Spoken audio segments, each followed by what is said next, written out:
my foot off the gas is the first thing I would do. Never touch the brake, as it would leave the traction compromised, unless of course cruise control is engaged. And driving in adverse weather conditions, please restrict the use of cruise control altogether.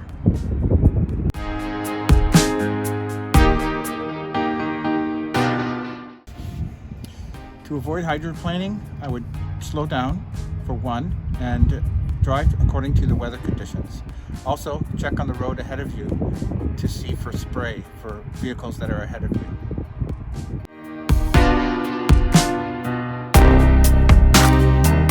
When driving and it's very difficult to see, then first slow down, make sure all of your lights are on, and especially the running lights. And also consider pulling over until severe weather passes.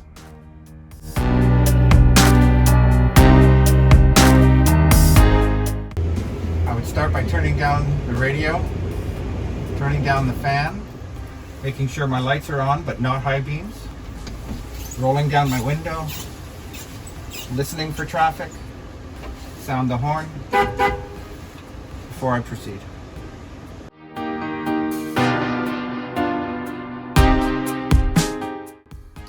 When driving in poor visibility situations, I would have my hazard lights on, my low beams on.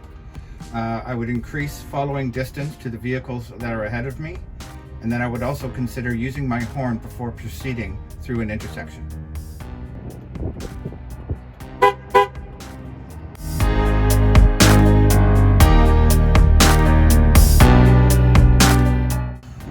Always make sure that you are scanning not just your mirrors but the horizon. Do your best to memorize your route as you drive it every day, and use those landmarks that you notice to guide you.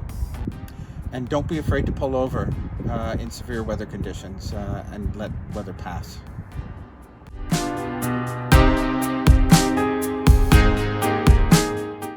The most important aspect is to slow down and drive to the weather conditions.